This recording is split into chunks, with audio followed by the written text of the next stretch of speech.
By 1918, the Western Front had become a meat grinder of static, brutal trench warfare. Millions of men were trapped in a cycle of over-the-top charges, followed by instant slaughter.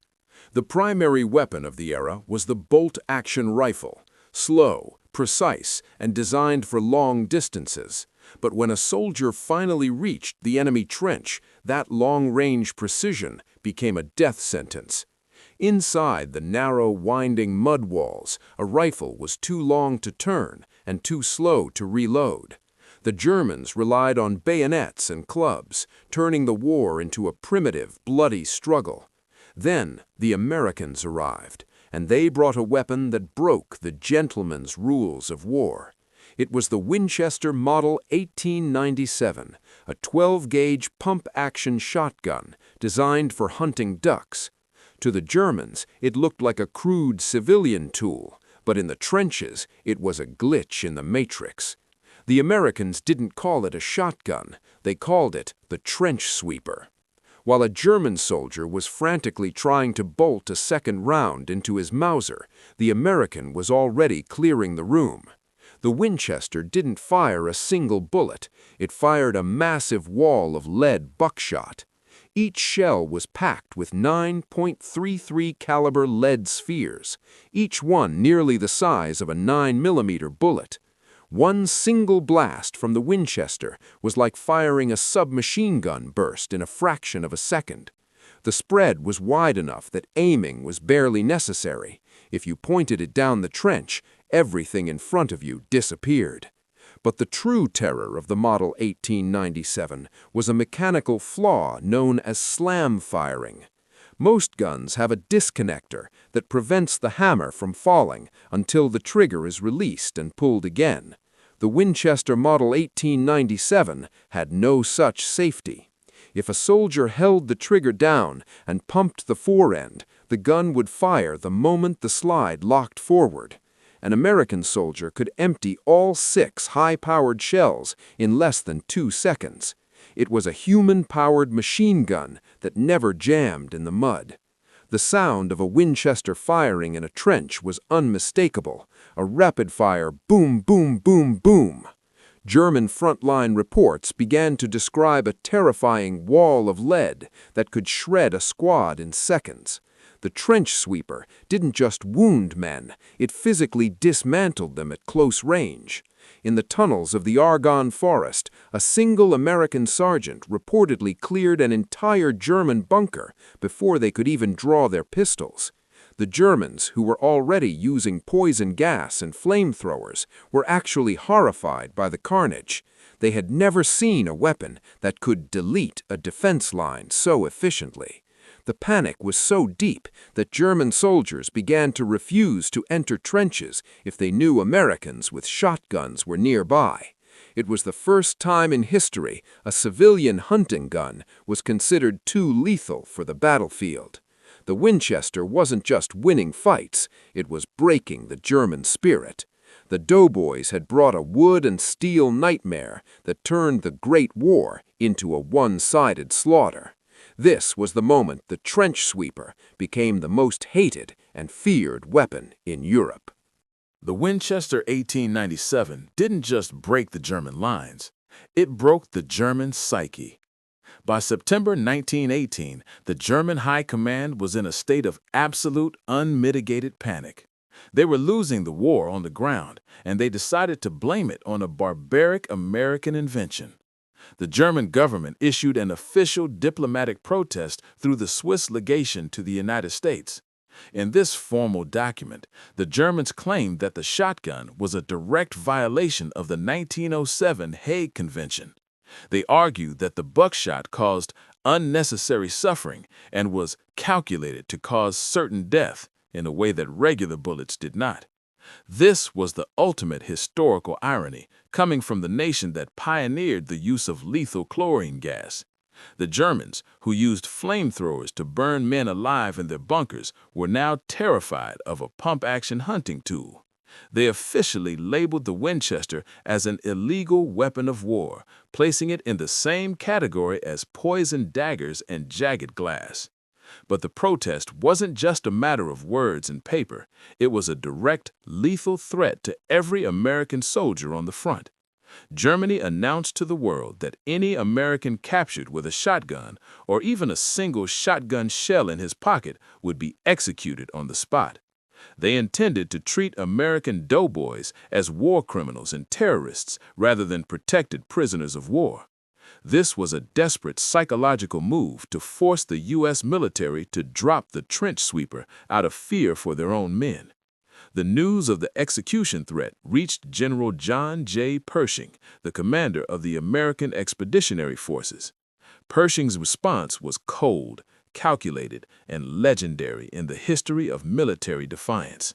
He didn't back down. Instead, he issued a counter-threat that sent a paralyzing chill through the German ranks. Pershing stated that for every American executed for carrying a shotgun or even a single shotgun shell in his pocket, the United States would execute a German prisoner of war in retaliation. He basically told the Kaiser, "If you want to play by these rules, we will finish what you started." The U.S. Army didn't stop there. They doubled down on the production of 12-gauge brass ammunition. They realized that if the enemy was this afraid of a single weapon, it was the most valuable tool they had in their arsenal. The diplomatic war proved that the Winchester was more than just a gun. It was a psychological weapon of mass terror. It forced the most disciplined army in the world to cry unfair on the international stage. The Americans had found the ultimate legal loophole in the rules of war, and they refused to close it. While the diplomats argued in fancy rooms in Switzerland, the trench sweeper continued to clear the path to Berlin. The Winchester was now forbidden fruit, and the doughboys carried it with even more pride and aggression.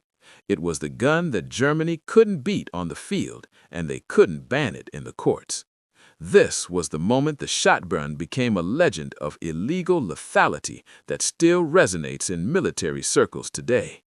The German protest actually backfired. It gave the Winchester a legendary status that made it a symbol of American power. By trying to ban the gun, Germany admitted they were powerless to stop the man carrying it. It remains the only time in history that a shotgun caused a global diplomatic crisis. The trench sweeper had won the psychological war before the final bullet or shell was even fired.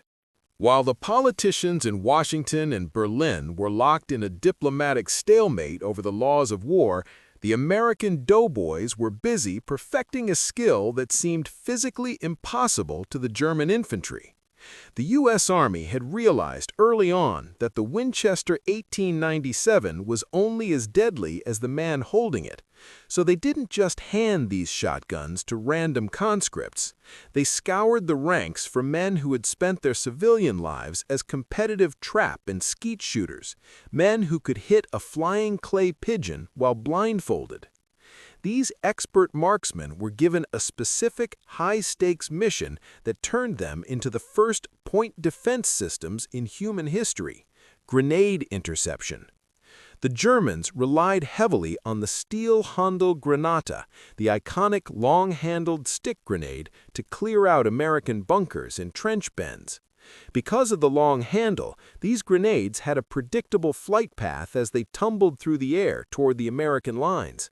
But as these explosives were thrown, the American skeet shooters would track the silhouette of the grenade against the gray sky with their Winchesters. In one fluid motion, they would pump the slide and fire a cloud of buckshot, literally detonating or knocking the German grenades out of the air before they could land.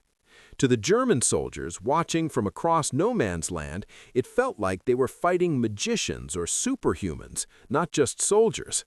It was a psychological aimbot that made the Germans feel like their most powerful explosives were now completely useless against the American advance. The Winchester 1897 had evolved from a trench sweeper into a mobile shield, neutralizing the enemy's most feared weapon with a single blast of lead. By the time the armistice was signed in November 1918, the Model 1897 had earned a reputation that no other firearm in history could ever hope to claim. It remains the only weapon in the history of global conflict to be officially protested by a world power for being too effective at the business of killing. The Germans never forgot the trauma of the 12-gauge wall of lead, and the American military never forgot the raw power of the pump-action design.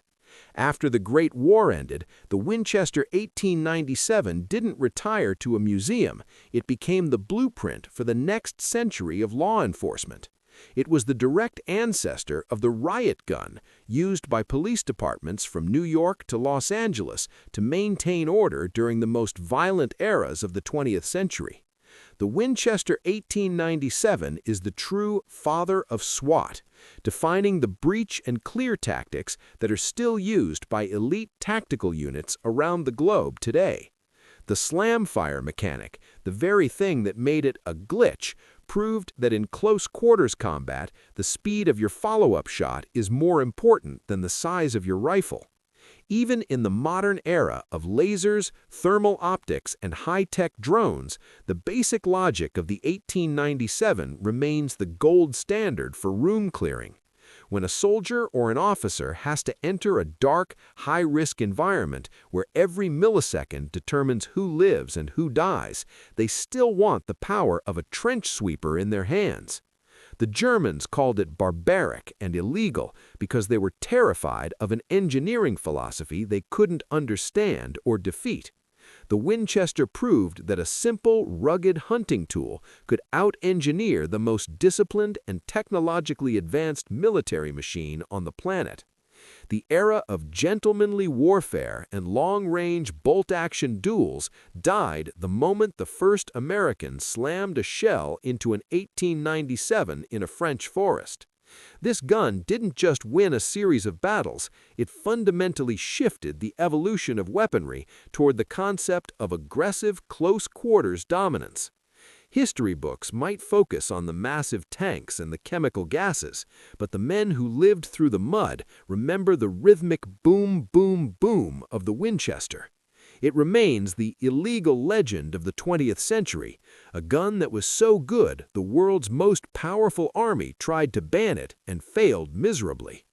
The Winchester 1897 didn't just survive the war, it defined the future of what it means to be truly lethal when the lights go out.